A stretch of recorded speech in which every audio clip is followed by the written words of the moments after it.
Hello दोस्तों, आप सभी का स्वागत है। पिछली वाली क्लास में हमने पढ़ा था बिंदु आवेश के कारण विद्युत विभव का व्यंजक।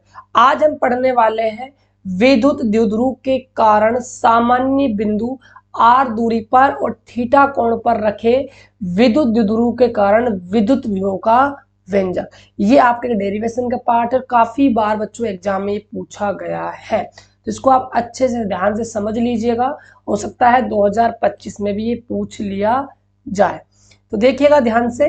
देखिए, डेरिवेशन जो पार्ट होता है सबसे इजी पार्ट होता है, लेकिन हम क्या करते हैं भाई, गलती करते हैं। गलती हम वहां पर करते हैं जहां पर हमें करनी नहीं चाहिए।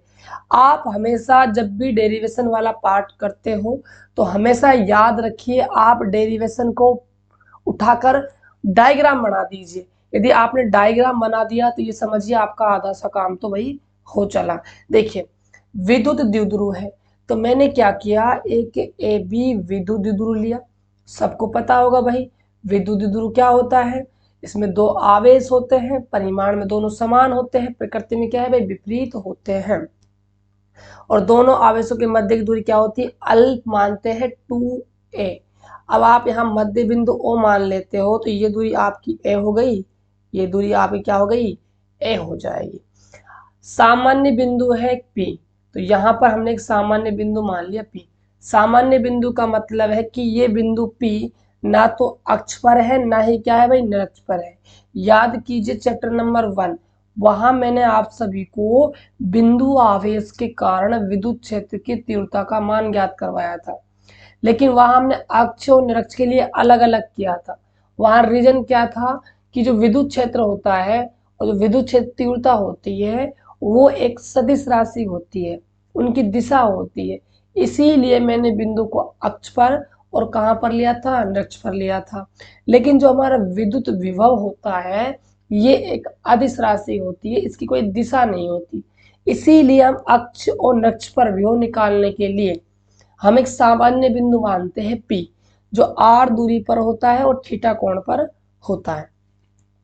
तो ये आपका r दूरी पर है और कितना कोण बन रहा है, यहाँ पर थीटा कोण बन रहा है। अब देखिएगा ध्यान से, अब बिंदु P पर आपके दो आवेश है, माइनस का Q आवेश है और प्लस का Q आवेश है। माइनस Q आवेश आपका A बिंदु पर रखा हुआ है, यह आपका A बिंदु पर रखा हुआ है, और जो प्लस Q आवेश है ये आपका B बिंदु पर रखा हुआ है। दोनों ही कैसे आवेश है, बिंदु आवेश है। और बिंदु आवेश तो क्या उत्पन्न करते हैं भाई, विभव उत्पन्न करते हैं। कितना करते हैं, V बराबर KQ बाई R। ये हमने पिछली क्लास में पढ़ लिया था कि फॉर्मूला कहाँ से कैसे आया। यदि आपने वो क्लास नहीं देखी तो आप एक बार जाकर जरूर देख लीजिएगा।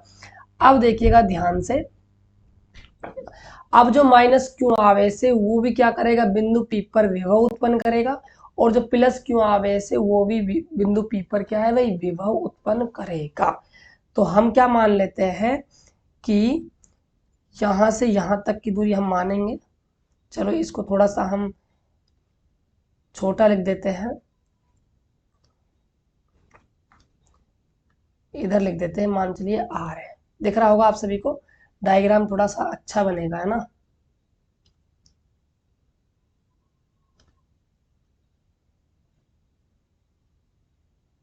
चलिए थोड़ा सा बिंदु P को ऊपर ले लेते हैं। अब जो प्लस Q आवेश है वो भी क्या करेगा भाई, बिंदु P पर विभव उत्पन्न करेगा। तो इसीलिए क्या है भाई, हमें दूरी की जरूरत पड़ेगी। थोड़ा सा बच्चों सीधा बनाते हैं, ये लीजिए। अब हम क्या करते हैं, मान के चलते हैं कि ऐसे P तक की जो दूरी है वो है हमारी R1, और B से P तक की दूरी है हमारी R2। ये हमने दूरियां मान ली। अब जो जो हमने काम किया है उसको हम एक बार लिख लेते हैं।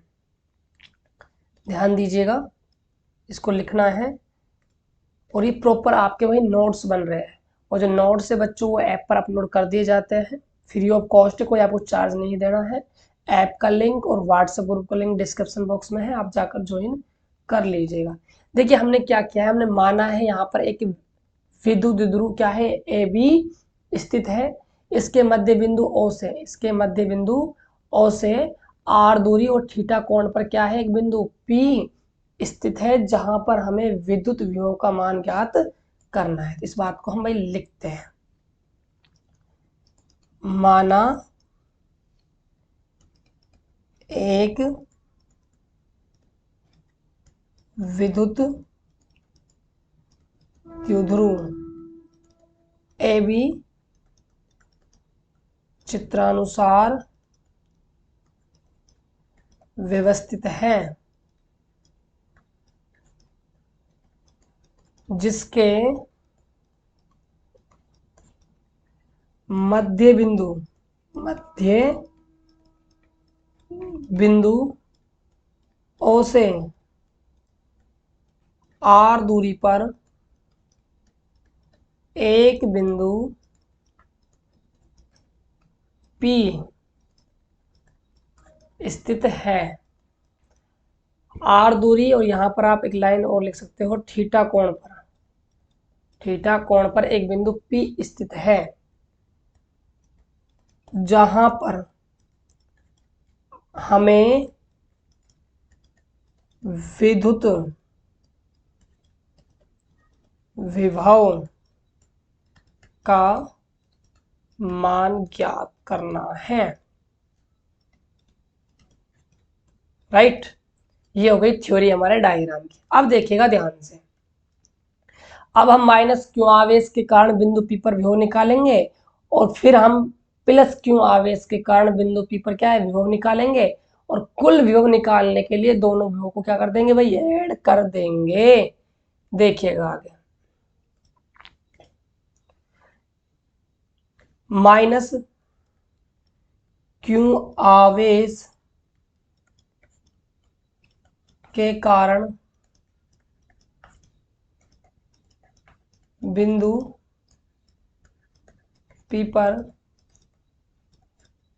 विद्युत विभव, माइनस क्यू आवेश के कारण, जो माइनस क्यू आवेश वो कहाँ रखा हुआ है, ए बिंदु पर, तो विभव का नाम दे देंगे VA। अब देखिए विभव का फॉर्मूला होता है KQ/R। आपका आवेश माइनस का है तो यहाँ पर माइनस का चिन्ह आ जाएगा, और बात की जाए दूरी की, तो आप देख सकते हो ए बिंदु से P बिंदु तक की दूरी कितनी है, R1, तो यहाँ पर हम इसको लिखेंगे R1। इसको नाम दे दीजिए इक्वेशन नंबर फर्स्ट। अब हम बात करते हैं प्लस क्यू आवेश के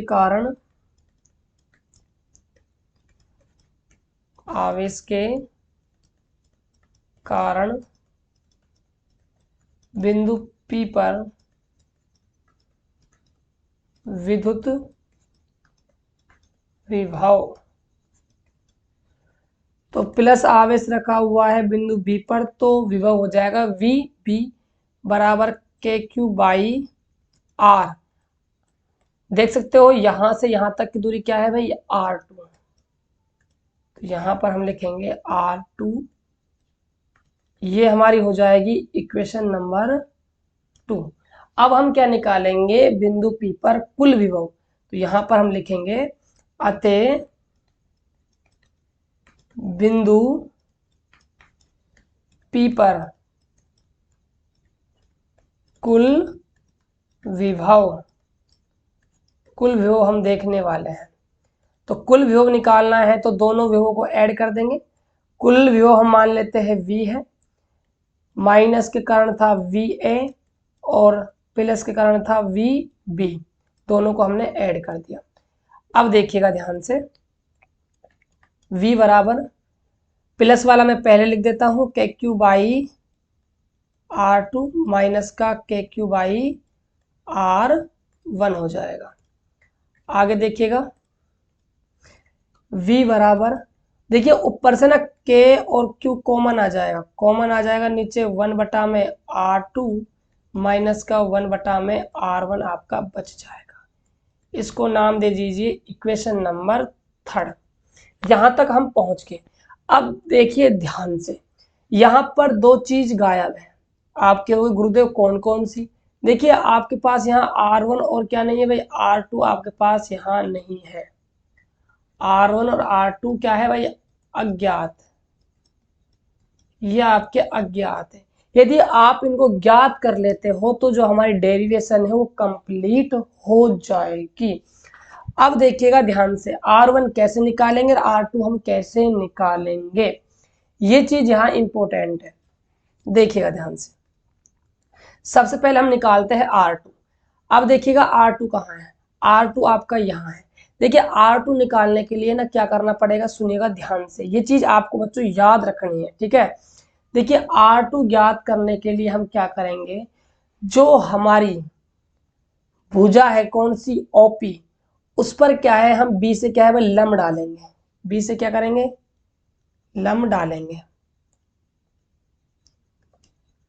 B बिंदु से क्या है भाई लंब डालेंगे।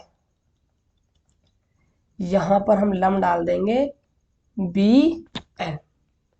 अब थोड़ा सा आप ध्यान दीजिएगा, यदि हम लंब डालते हैं तो हमारा क्या फायदा हुआ, लंब डालने से क्या फायदा होता है, जो हमारा MP है, MP जो है वो किसके बराबर हो जाता है भाई, BP के बराबर हो जाता है। तो इस बात को हम लिखेंगे,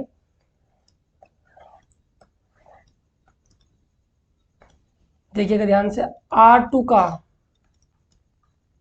मान ज्ञात करने के लिए बिंदु B से OP पर लंब BM डालते हैं। अब देखिएगा, तो हमने क्या डाल दिया भाई, लंब डाल दिया। लंब डालने से क्या होगा कि जो MP है वो किसके बराबर हो जाएगा, BP के बराबर हो जाएगा। अतः जो हमारा MP है, जो हमारा क्या है भाई MP है, वो बराबर हो जाएगा किसके, PB कह दो चाहे आप BP कह दो, कितना है जो R2 है। अब ध्यान दीजिएगा डायग्राम के अंदर आप थोड़ा सा देखिए, जो आपका OP है, OP O से लेकर P तक, अब ये दो भागों में टूट चुका है। कौन कौन से में, एक तो आपका OM है, प्लस में आप क्या कर सकते हो, MP कर सकते हो। इस बात को लिखिए, हम लिखेंगे चित्रानुसार जो हमारा OP है वो दो भागों में टूट चुका है, OM प्लस में MP में। और OP सबको पता है कितना है भाई, R है भाई। OP तो हमारा R है ना भाई, O से लेकर जो P तक की दूरी है तो हमारी टोटल R है। अब आप ये दिमाग मत लगा देना यहाँ पर कि गुरुदेव M से लेकर P तक का R है, अरे पूरा R था, ये याद हो तो आपको, इसको मैं यहाँ लिख देता हूँ ना, नहीं तो आपको कंफ्यूजन बना ही रहेगा। ये आपका R था टोटल, ठीक है। चलिए देखिएगा, तो OM की बात की जाए, OM की, ठीक है, तो OM जो है वो हमें अभी नहीं पता है, ठीक है, तो ये OM ही रहेगा प्लस में। और जो हमारा MP है वो कितना है भाई, R2, तो यहाँ पर हमारा R2 आ जाएगा। हमें R2 निकालना है तो R2 बराबर क्या हो जाएगा, R माइनस का OM हो जाएगा। अब देखिए R2 का मान R माइनस का OM आया, लेकिन अभी भी इस मान में कमी है, किसके मान की, OM के मान की। यदि OM का मान निकल कर आ जाएगा तो ये भाई हमारा जो R2 का मान है ये कंप्लीट आ जाएगा। अब देखिएगा OM क्या है, सुनिएगा ध्यान से। आप सभी ने समकोण त्रिभुज के बारे में तो पढ़ा ही होगा, ट्राइगोनोमेट्रिक। ये हमारा कोई समकोण त्रिभुज होता है, एक कोण 90, एक कोण हमारा मान लीजिए थीटा है। तो कोण के सामने वाली जो भुजा होती है वो लंब होती है, सबसे बड़ी भुजा क्या होती है, कर्ण होती है, और जो बच जाएगी वो होती है आधार। अब आप समकोण त्रिभुज को ध्यान से देखिए, OMB को, OMB जो समकोण त्रिभुज है आपका, ये कोण, इस कोण के सामने ये वाली भुजा क्या कहलाएगी भाई, कर्ण कहलाएगी, राइट। 90 के सामने वाली भुजा क्या होती है भाई, हमेशा ये 90 डिग्री है। एक मिनट बच्चों, एक मिनट, गलती हो गई, छोटी सी गलती हो गई, रुकिए। कोण के सामने वाली भुजा क्या होती है, लंब होती है। 90 डिग्री के सामने क्या होती है, कर्ण, तो ये आपकी कर्ण है। और जो बच गया वो क्या होता है, आधार। OM आपका क्या है, आधार। अब देखिएगा,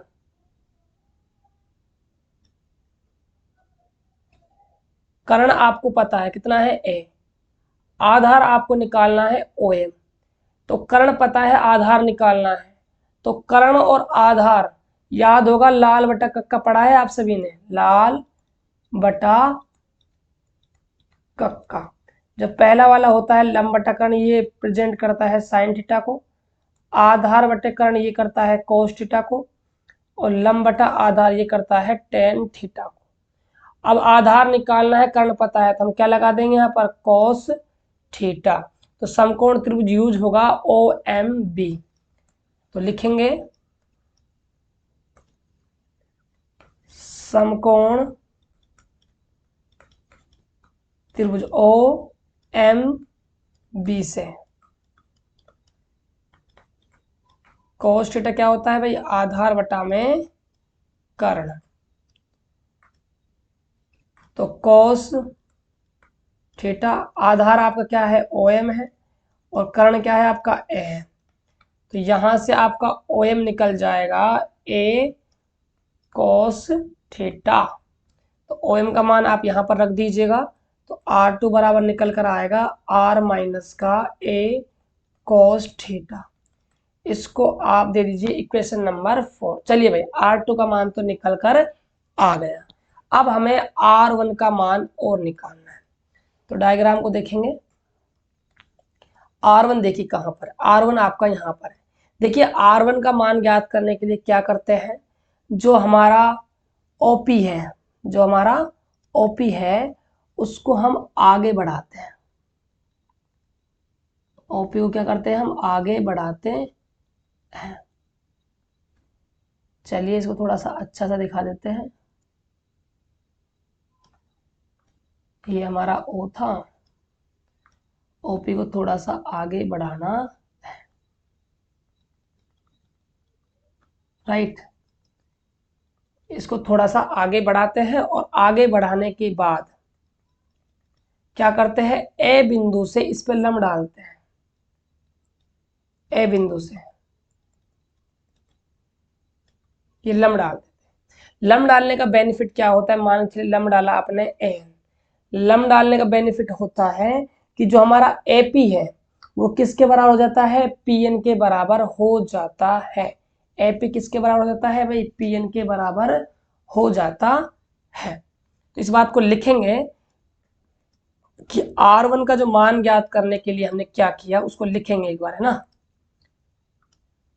देखिएगा ध्यान से, R1 का मान ज्ञात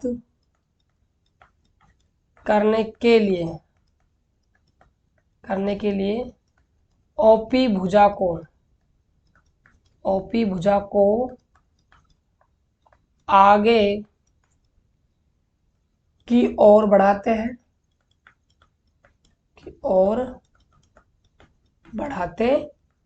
हैं, और उस पर AN लंब डालते हैं। AN लंब डालने का बेनिफिट क्या हुआ भाई, लंब डालने का बेनिफिट ये हुआ कि जो हमारा AP है वो किसके बराबर हो गया भाई, PN के बराबर हो गया। तो लिखेंगे इस बात को कि अतः जो हमारा AP है वो किसके बराबर हो गया भाई, MP के बराबर हो गया। कितना हो गया, R1 हो गया। अब हम देखेंगे चित्र में, तो यहां लिखना है आपको चित्रानुसार। देखिए ध्यान से,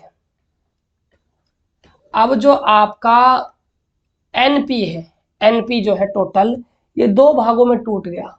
कौन कौन से भाग में, एक तो है आपका NO और एक है आपका OP। तो लिखिए इस चीज को कि जो हमारा NP है वो NO प्लस OP में टूट गया, राइट। देखिए जो हमारा NP है, NP वो कितना है R1, NO ज्ञात नहीं है, OP हमारा कितना है, O से P तक की दूरी R है। चलिए भाई इतना आ गया। R1 का मान अभी भी अधूरा है, यदि हम NO का मान निकाल लेते हैं तो हमारे पास R1 का मान आ जाएगा। अब आपको यहाँ पर दिमाग लगाना है कि भाई ON का मान या NO का मान कैसे निकलेगा। अब देखिएगा ये आपका ON है या NO कह दीजिए। देखिए आप सभी ने ये पढ़ा होगा, जब दो समांतर रेखाएं होती है, ठीक है, असमांतर रेखाएं होती है सॉरी, और जब भी किसी आपस में प्रतिच्छेद करती है तो कटान बिंदु पर जो आमने सामने कोण होते हैं वो क्या होते हैं भाई, बराबर होते हैं। रीजन क्या है उसका, क्योंकि ये क्या है भाई, शीर्षाभिमुख कोण है, और शीर्षाभिमुख कोण क्या होते हैं भाई, बराबर होते हैं। ये कोण आपका थीटा है, तो ये वाला कोण भी क्या हो जाएगा भाई, आपका थीटा हो जाएगा। अब देखिएगा ध्यान से, कोण के सामने वाली भुजा होती है क्या, लंब, तो ये वाली भुजा तो है आपकी लंब। 90 का सामने वाली भुजा क्या होती है आपकी कर्ण, ये है आपकी कर्ण, और जो बच गई वो क्या होती है भाई, आपकी आधार। तो ON या NO क्या है आपकी भाई, आधार। कर्ण पता है, आधार निकालना है, तो हम समकोण त्रिभुज कौन सा लेंगे, AON से, समकोण त्रिभुज ON ऐसे लिखेंगे इस बात को, समकोण त्रिभुज ANO से। कोस थीटा बराबर क्या होता है, आधार बटे में कर्ण। कोस थीटा आधार क्या है आपका NO, कर्ण क्या है आपका A, यहां से आपका NO क्या आ जाएगा निकल कर, A कोस थीटा। मान जमाइए, तो R1 बराबर आ जाएगा आपका A cos theta plus R, नाम दे दीजिए इक्वेशन नंबर 5। अब देखिए हमारे पास R1 का मान भी आ गया और हमारे पास R2 का मान भी आ गया, तो हम क्या करेंगे, समीकरण 4 और समीकरण 5 से कहाँ मान रखेंगे, समीकरण नंबर 3 के अंदर रखेंगे, क्योंकि हमने R1 और R2 तो भाई निकाल लिया है। इस बात को लिखिए, समीकरण 4 फिर 5 से मान समीकरण 3 में रखने पर, तो देखिएगा V बराबर KQ तो आपका भार था 1 बटा, यहाँ आपका R2 का मान आएगा, कितना आएगा, R2 देख लीजिए R minus A cos theta, ठीक है, R minus A cos theta, A cos theta, minus का चिन्ह, 1 अपॉन R1 का मान क्या है, A कोस थीटा प्लस का R। चलिए आगे देखिएगा, अब हम क्या कर सकते हैं, यहां से हम लेंगे लघुत्तम एलसीएम नीचे वाले का, तो नीचे वाले का एलसीएम क्या निकल कर आएगा भाई, R माइनस का A कोस थीटा और R प्लस का A कोस थीटा, प्लस में है आगे पीछे कर सकते हो, कोई इशू वाली बात नहीं है। यहाँ आप लिखोगे R प्लस का A cos theta minus R minus का A कोस थीटा, ये आपका हो जाएगा। आगे देखिएगा,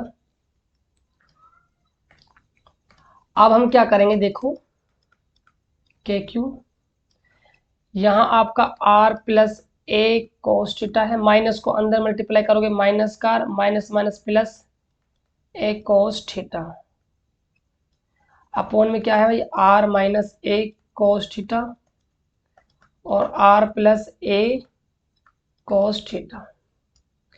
आगे देखिएगा, यहां से आपका R से R कैंसिल आउट हो जाएगा, ठीक है, यदि आप इसको ए मानते हो, इस कंप्लीट को क्या मानते हो, बी, ए और बी, तो यहाँ आपका एक फॉर्मूला बन जाता है ए माइनस का बी और ए प्लस का बी। ये होता है ए स्क्वायर माइनस का बी स्क्वायर, राइट। चलिए, तो v बराबर में के क्यू, देखिए ए कोस थीटा प्लस ए कोस थीटा ऐड होंगे 2a कोस थीटा, यहाँ से आपका r का स्क्वायर माइनस ए का स्क्वायर और कोस स्क्वायर थीटा, ये आ जाएगा। अब देखिएगा ध्यान से, मैंने आपको चैप्टर नंबर 1 के अंदर पढ़ाया है अच्छे से कि जो हमारा r है वो बहुत ज़्यादा है किसकी तुलना में, a की तुलना में, क्योंकि जो a है वो किसका आधा है, 2a का, और जो 2a जो दूरी है वो क्या है, बिल्कुल अल्प है। जब 2 है अल्प है तो उसको आपने आधा और कर दिया तो वो तो बिल्कुल नगण्य हो गई ना। तो हम इसको r के रेस्पेक्ट में नगण्य मानकर इसको छोड़ सकते हैं, किसको, a को नगण्य मानकर छोड़ने पर, राइट। तो देखिए v बराबर हमारा आएगा, अब देखिए मैं इसको 2a और q को मल्टीप्लाई में 7 लिख रहा हूँ, क्योंकि यहाँ से हम फॉर्मूला बनाएंगे के कोस थीटा अपॉन में हमारा क्या जाएगा, r का स्क्वायर। अब देखिए विद्युत द्विध्रुव आघूर्ण सबने पढ़ा है, p का फॉर्मूला क्या होता है भाई, 2a डॉट क्या होता है, q होता है। इस जगह में क्या लिख पाऊंगा, p, तो v बराबर k को पहले, p को बाद में, के पी कोस थीटा बटे में r स्क्वायर, ये आपका भाई सूत्र निकल कर आ जाता है। ये है आपका फॉर्मूला सामान्य बिंदु पर। अब हम यहाँ पर क्या भाई कंडीशन लगाएंगे। कंडीशन कैसे लगाएंगे भाई, हम मान के चलेंगे भाई जब एंगल आपका क्या हो, थीटा 0 डिग्री हो, जब आपका कोण थीटा जब 0 डिग्री होगा तो इसका मतलब क्या समझे आप, यहाँ ध्यान दीजिएगा डायग्राम में, आपका कोण यदि 0 डिग्री, इसका मतलब बिंदु P कहाँ आ गया है, अक्ष पर आ गया है, और जब बिंदु P अक्ष पर आ गया है इसका मतलब कोण 0 रहा होगा, तो हम थीटा का मान क्या रख देंगे, फॉर्मूले में 0 रख देंगे। इस बात को लिखेंगे, काफी बड़ी डेरिवेशन हो गई है ना। चलिए कोई बात नहीं, सिलेबस में है भाई, पढ़नी पड़ेगी। स्थिति नंबर फर्स्ट की बात कर लेते हैं। जब थीटा क्या हो, 0 डिग्री हो, अर्थात हम कह सकते हैं कि बिंदु P अक्ष पर स्थित हो, अक्ष पर स्थित हो, तो देखिएगा, तो v बराबर के पी कोस थीटा की वैल्यू क्या है, 0 बटा में r का स्क्वायर, और कोस 0 डिग्री का मान होता है दोस्तों 1, तो यहाँ से v बराबर फॉर्मूला आ जाएगा के पी बटा में r का स्क्वायर। लीजिए है अक्ष के लिए, यहाँ आप लिख सकते हो अक्ष। चलिए बात करते हैं स्थिति नंबर सेकंड की, यानी जब कहाँ हो हमारा बिंदु P, निरक्ष पर हो, और निरक्ष पर होगा तो सीधा होगा, मतलब 90 डिग्री पर होगा। लिखिए, जब थीटा 90 हो, अर्थात निरक्ष पर हो,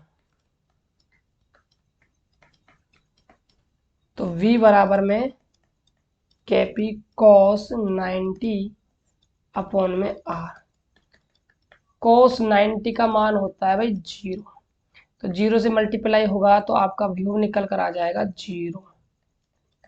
ये है आपका निरक्ष पर। तो याद रखिएगा, अक्ष पर विभव होता है विद्युत द्विध्रुवीकरण Kp बटा में r स्क्वायर, और निरक्ष पर होता है भाई 0, शून्य होता है। तो ये थी आपकी भाई डेरिवेशन कंप्लीट हुई। आई होप कि आपको पूरी अच्छे से क्लियर हो गया होगा टॉपिक। इस क्लास का जो पीडीएफ है वो ऐप पर अपलोड कर लिया जाएगा, और साथ के साथ आप भाई क्लास को शेयर तो करते ही होंगे, साथ में लाइक भी भाई कर दिया करो, है ना। इतनी मेहनत लगती है, आप सभी के लिए वीडियो बनाते हैं, अच्छा कंटेंट आपको प्रोवाइड करवाते हैं, इतना तो आपका भी फर्ज बनता है कि आप थोड़ा बहुत सपोर्ट कीजिएगा। तो मिलते हैं नेक्स्ट टॉपिक के साथ, तब तक के लिए बाय बाय, टेक केयर, जय झारखंड, जय भारत।